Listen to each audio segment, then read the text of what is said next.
Hi friends, இந்த வீடியோவில் நாம் ஒரு வெப்சைட் ஒன்று நம்ம பில்ட் பண்ணுறோம்னு சொன்னால் அந்த வெப்சைட்டில் வந்துட்டு ஒரு கேஸரை நீங்கள் இப்படி மூவ் பண்ணும்போது அதோட சேர்ந்த மாதிரியே சில சர்க்கிள் ஒரு வேறு ஏதாவது டிசைன் ஃபாலோ பண்ணி வர மாதிரி நீங்கள் பார்த்துருப்பீங்க இல்லைங்களா?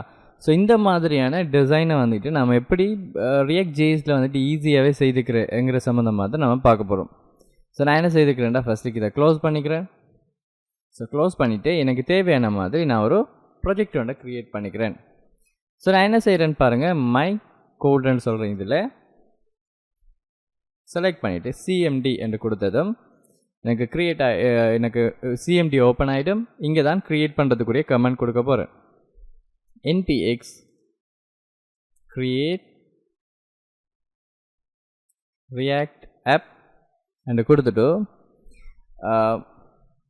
mouse circle app என்று சொல்லி கொடுக்கலாம். சர்க்கிள் டிசைன் அப்படின்னு சொல்லி கொடுத்துட்டு என்டரை ப்ரெஸ் பண்ணிக்கலாம். ஸோ கொடுத்ததும் என்ன செய்ய மாட்டா, ஆட்டோமேட்டிக்காகவே உங்களுக்குரிய ரியாக்ட் ப்ராஜெக்ட் வந்துட்டு க்ரியேட் ஆகிடும். ஸோ ப்ரீவியஸ் வீடியோஸ்லேயும் நம்ம கண்டினியூவாக இதே வீடியோ நம்ம செய்கிறதால நான் என்ன பண்ணிக்கிறேன், புஷ் பண்ணி வச்சுக்கிறேன். இன்ஸ்டால் ஆகி முடிஞ்சதும் நான் திருப்பி வீடியோவை ப்ளே பண்ணிக்கிறேன். ஏனெண்டா சும்மா இன்ஸ்டால் ஆகிறத கொஞ்ச நேரம் பார்க்குறத நான் ஸ்டாப் பண்ணுறதுக்காக வேண்டி இந்த வேலையில் பண்ணுறேன். ஓகே, ஸோ நம்மளோட ப்ராஜெக்ட் பர்ஃபெக்டாகவே இங்கே இன்ஸ்டால் ஆகிடுச்சு. ஸோ நான் என்ன செய்கிறேன்னு சொல்லி பார்த்தீங்கன்னா, நம்மளோட ப்ராஜெக்ட்டுக்குள்ளே போய்க்கலாம். ஸோ மவுஸ் சர்க்கிள் டிசைன்னு சொல்கிறத நம்ம இங்கே கொடுத்துருந்தோம். ஓகே, ஸோ இங்கே போயிட்டு நம்ம என்ன செய்கிறோம், அந்த யூஆர்எல் அந்த இடத்த கிளிக் பண்ணிவிட்டு சிஎம்டி என்று கொடுத்ததும் ஸோ நம்மளோட ப்ராஜெக்டரை லொக்கேஷன் இங்கே வந்துடுச்சு. ஸோ நான் என்ன செய்கிறேன், கோடுன்னு கொடுத்து டாட் கொடுத்துட்டு என்டரை ப்ரெஸ் பண்ணதும் ஸோ விஎஸ் கோட் நமக்கு ஈஸியாகவே ஓப்பன் ஆகிடும். ஓகே, ஸோ நான் என்ன பண்ணுறேன்னு சொன்னால், இங்கே போய் தான் நம்மளோட டிசைன்ஸை நம்ம க்ரியேட் பண்ண போகிறோம். ஸோ இங்கே இருக்கிற கோட்ஸ் எல்லாமே நமக்கு தேவையில்லாத கோட்ஸ் எல்லாத்தையும் நம்ம அழிச்சு விட்டுறலாம். ஸோ அழிச்சு விட்டதுக்கப்புறம் இந்த app.cssக்குள்ளே போனால் ஸோ இங்கே சில கோட்ஸ் இருக்கும். நான் என்ன செய்கிறேன்டா, இதில் கீழே இருக்கிற கோட்ஸ் அவ்வளோத்தையும் அழிச்சு விட்டுட்டு நீங்கள் சிம்பிளாக சில கோட்ஸ் மட்டும் எழுதிக்கிறேன். முதலாவது வந்துக்கிட்டு என்ன செய்கிறேன்னு சொன்னால், ஹைட் வந்துக்கிட்டு vertical 100 vertical height, இது மட்டும் தான் நமக்கு இங்கே தேவை. கொடுத்தாச்சு. இப்போ நான் என்ன செய்ய போகிறேன்டா, ஒரு சர்க்கிள் ஒன்று நான் க்ரியேட் பண்ண போகிறேன். ஸோ அந்த சர்க்கிளுக்குரிய கம்போனன்ட் ஒன்று க்ரியேட் பண்ணிக்கலாம். ஸோ நான் என்ன பண்ணுறேன்டா, நான் டிரெக்டாகவே க்ரியேட் பண்ணுறேன். கம்போனன்ட் ஃபோல்டர் க்ரியேட் பண்ணலை. ஸோ நான் src ஃபோல்டரில் செலக்ட் பண்ணிவிட்டு நியூ ஃபைல் கொடுத்துக்கிறேன். நான் கொடுத்துட்டு இங்கே circle.jsx என்று கொடுத்துக்கலாம். jsx என்று கொடுத்துட்டு FFC நான் என்ன செய்கிறேன், சர்க்கிள். ஸோ எனக்கு இங்கே ஸ்டைல்டு கம்போனன்ட் வேணும் சிஎஸ்எஸ் எழுதுறதுக்கு. நீங்கள் நார்மல் சிஎஸ்எஸ் எழுதலாம், பட் நான் ஸ்டைல் கம்போனண்ட்டில் நான் எழுதிக்கிறேன். ஸோ அது எனக்கு ரொம்பவே கம்ஃபர்டபுளாக இருக்கிறதால கண்ட்ரோலோட ஷிஃப்டோட சியை ப்ரெஸ் பண்ணிவிட்டு npm i ஸ்டைல்டு கம்போனன்ட்ஸ்ன்னு சொல்லி கொடுத்துட்டு என்டரை ப்ரெஸ் பண்ணி விட்டீங்கன்னு சொன்னால் ரொம்ப சீக்கிரமாகவே உங்களுக்கு என்ன செய்ய வேண்டாம், அந்த பேக்கேஜ் வந்துட்டு உங்களோட ரியாக்ட் ஜேஎஸ் ஆப்பில் வந்துட்டு இன்ஸ்டால் ஆகிக்கும்.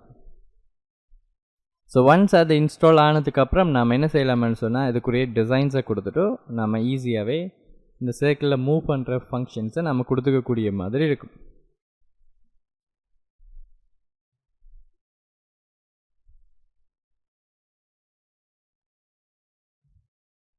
ஓகே, ஸோ இன்ஸ்டால் ஸ்டார்ட் ஆகிடுச்சு. ஸோ பார்த்தீங்கன்னா ரொம்பவே சீக்கிரமாக உங்களுக்கு என்ன செஞ்சிடும், இன்ஸ்டால் ஆகிடும். Okay fine.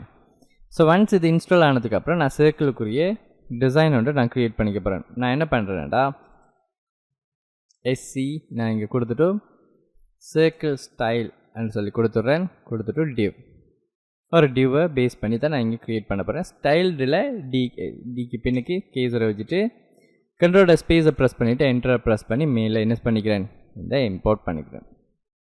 ஸோ இப்போ நான் இவரை கால் பண்ண போகிறேன்.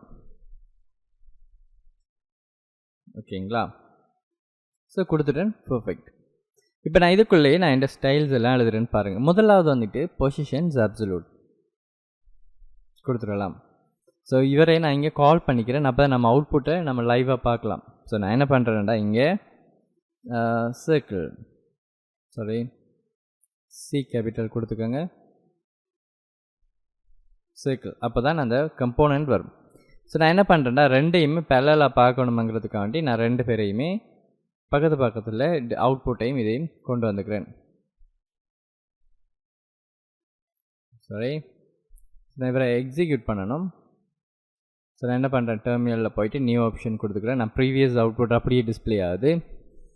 ஸோ npm start அதில் கொடுத்தா என்டர் ப்ரெஸ் பண்ணிக்கிறேன். ஸோ நான் க்ளோஸ் பண்ணிக்கிறேன்.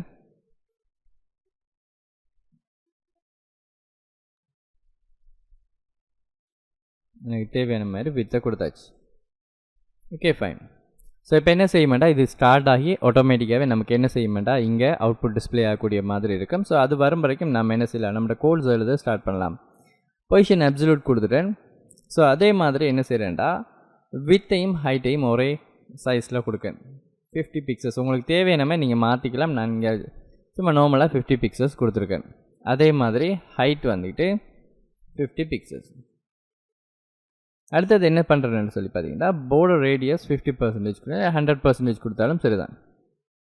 border radius ஸோ நீங்கள் 100% கொடுக்கேன். ஸோ கொடுத்துட்டு ஸோ 100% பேக்ரவுண்ட் கலர் கொடுக்கேன். பேக்ரவுண்ட் கலர் ஸோ நம்ம ஆல்ரெடி பிக் பண்ணி வச்சுருக்கிற கலர் ஒன்று நம்ம என்ன செய்துக்கலாம்டா கொடுத்துக்கலாம். ஸோ நான் இங்கே என்ன செய்கிறேன்டா, ஹேஷ் கொடுத்துட்டு 48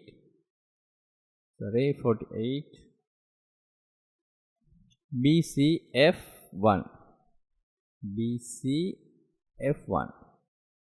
ஓகேங்களா, கலர் கொடுத்தாச்சு. ஸோ பார்த்தீங்கன்னா இங்கே கம்பைல் ஆகிடும். ஸோ இங்கே பார்த்தீங்கன்னா உங்களோட சர்க்கிள் இங்கே இருக்கு இல்லையா. ஸோ இப்போது வந்துக்கிட்டு உங்களுக்கு என்ன செஞ்சுட்டு இருந்தால், சர்க்கிள் பர்ஃபெக்டான ஒரு சைஸ் ஷேப்பில் வந்துட்டு உங்களுக்கு க்ரியேட் ஆகிடுச்சு.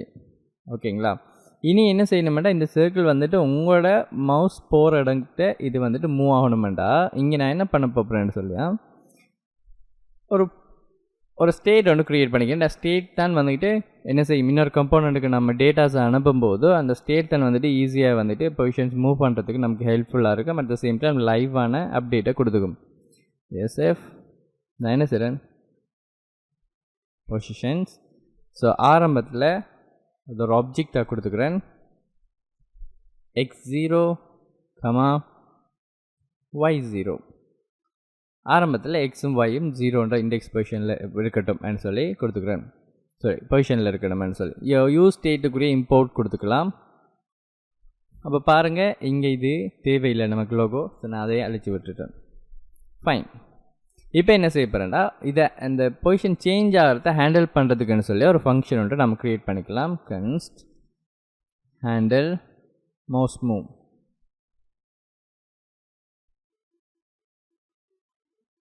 ஓகேங்களா. ஸோ கொடுத்து நான் என்ன பண்ணுறேன்டா, இந்த மவுஸ் மூவ் ஆகும்போது எனக்கு ஈவெண்ட் வரணும். ஸோ நான் ன்னு சொல்லி கொடுத்துக்கிறேன். அந்த ஈவெண்ட் தார ஈவெண்ட்டை நான் என்ன செய்கிறேன்டா, இந்த ஆப்பில்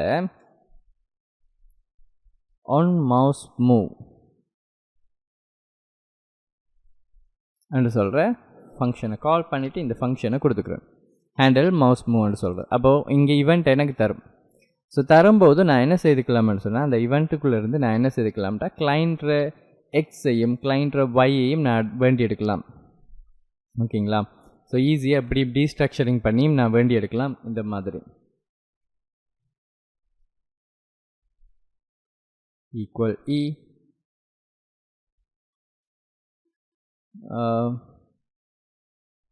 client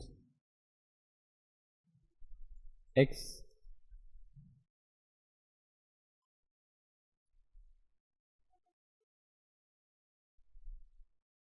client y என்று சொல்லி வேண்டி எடுக்கேன்.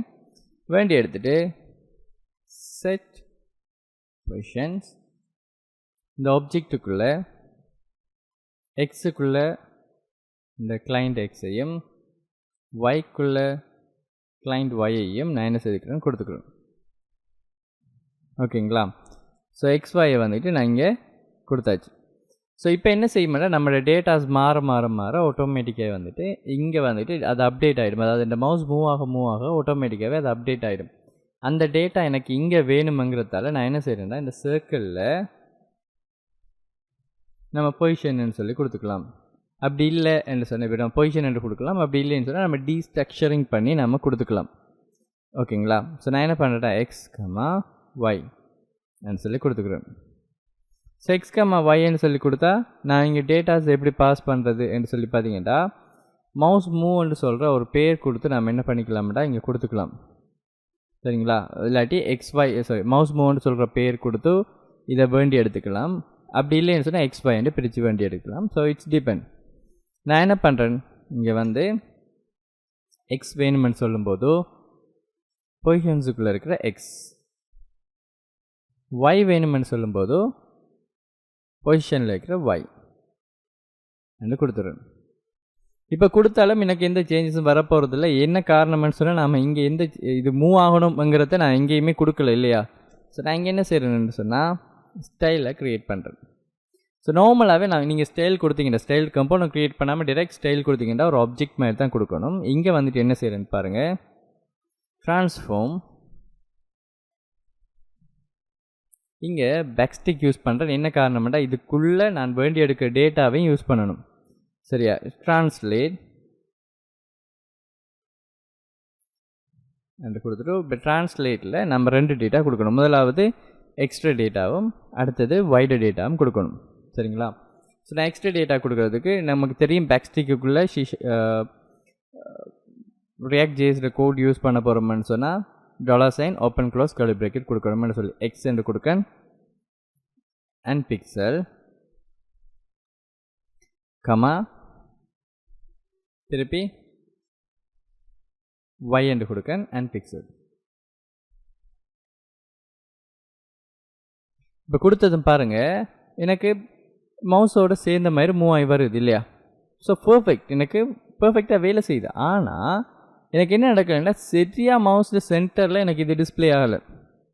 ஸோ அப்படி டிஸ்பிளே ஆகணும்னு சொன்னால் நாம் என்ன பண்ணணும்னு சொல்லி பார்த்தீங்கன்னு சொன்னால் ஃபர்ஸ்ட் திங் இங்கே transform, translate -50 pixel, sorry 50% and -50% கொடுத்துக்கலாம். இங்கே பாருங்கள் 50% கொடுத்துக்கலாம். ஸோ கொடுத்ததுக்கப்புறம் என்ன, இப்போ தான் சென்டர் அலைன்மெண்ட்டில் அவர் வருவார். அதாவது எந்த இண்டெக்ஸ் பொசிஷன் நம்ம கொடுக்கமோ இது சரியாக சென்டருக்கு வரதுக்குரிய காரணம். இப்போ நான் என்ன பண்ணுறேன்னு பாருங்கள். ஓகே, நம்ம இதை கொடுக்காம இன்னொன்று செய்கிறேன்னு பாருங்களேன். இங்கே -25 -25 இப்போ பாருங்கள், இப்போ சரியா இந்த சென்டருக்கு வந்திருக்கா? ஏன் 25 கொடுத்தனேண்டா இங்கே டோட்டல் ஹைட் வித் வந்துட்டு 50%. ஸோ இந்த 50%ல் 50 பிக்சலில் ஹாஃப் வந்துட்டு 25. ஸோ அப்போ தார ஸ்பேஸ்லேருந்து 25 குறைய கொடுத்தோம்னு சொன்னால் நம்ம எங்கே கொண்டு போகிறோமோ அந்த இடத்த என்ன செய்யும், அது மூவ் ஆகி வரும். ஸோ இங்கே நான் இதே பொசிஷன் அப்சல்யூட்டுக்கு இதையும் கொடுத்து வச்சுக்கிறேன். அடுத்தது என்ன செய்கிறேன்டா, அது மூவ் பண்ணக்க எனக்கு கொஞ்சம் ஸ்லோ அனமெண்டோட வரணும். டக்குன்னு ஃப்ளோ பண்ணி வரக்கூடாது, கொஞ்சம் ஸ்லோவாக வரணும்னு சொன்னால் ட்ரான்சிஷன், ட்ரான்ஸ்ஃபார்ம்,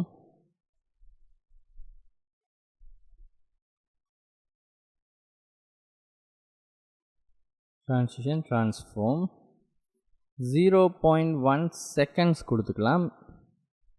ஸோ ட்ரான்ஸ்ஃபார்ம் அது கொடுத்தது இங்கே கொடுத்தது ட்ரான்ஸ்ஃபார்ம். அப்போ ட்ரான்ஸ்ஃபார்ம் பண்ணும்போது 0.1 செகண்ட்ஸ் இருக்கணும். ஸோ ஈஸி அவுட் கொடுத்துக்கலாம். கொடுத்தா இங்கே என்ன செய்யும் பாருங்கள், நான் மூவ் பண்ணும்போது கொஞ்சம் ஸ்லோவாக என்னோட சேர்ந்து மூவ் ஆகும் இல்லைங்களா? இப்போ இல்லாட்டி நம்ம இதை கொஞ்சம் இன்க்ரீஸ் பண்ண மாட்டோம், இன்னும் ஸ்லோவாக வரும் பாருங்கள். நான் மூவ் பண்ணி வச்ச உடனே அந்த இடத்த ரொம்ப ஸ்லோவாக வந்து மூவ் ஆகும். ஸோ அது கொஞ்சம் டிஸ்ட்ராக்ஷனாக இருக்கும். ஸோ அதால் நான் என்ன செய்கிறேன், 0.1 செகண்ட்ஸ். ஸோ அப்போ பாருங்கள், மூவ் பண்ணிக்க அந்த இடத்த டக்குனா கொஞ்சம் இதாக ஈஸியாக அனிமேஷன்ஸ் மாதிரி நமக்கு இங்கே டிஸ்பிளே ஆகுது. ஸோ நம்ம ஈஸியாக இதை செய்துக்கலாம். சில வெப்சைட்டில் நீங்கள் பார்த்தீங்கன்னு சொன்னால் பேக்ரவுண்ட் கொடுத்துருக்க மாட்டாங்க, அதுக்கு பதிலாக பார்டர் கொடுத்துருப்பாங்க. அப்போ நம்ம என்ன செய்கிறோம், இதை மாற்றுவோம். border 2 pixel solid வந்துட்டு பேக்ரவுண்டை மறைச்சி விட்டுரும். இப்போ பாருங்கள், ஸோ இந்த மாதிரி ஒரு சர்க்கிள் வந்துட்டு மூவ் ஆகிற மாதிரி, ஸோ இந்த மாதிரி கொடுத்துருப்பாங்க. ஒரு டிஃப்ரெண்ட்டாக இருக்கும் இதுவும் பார்க்குறதுக்கு.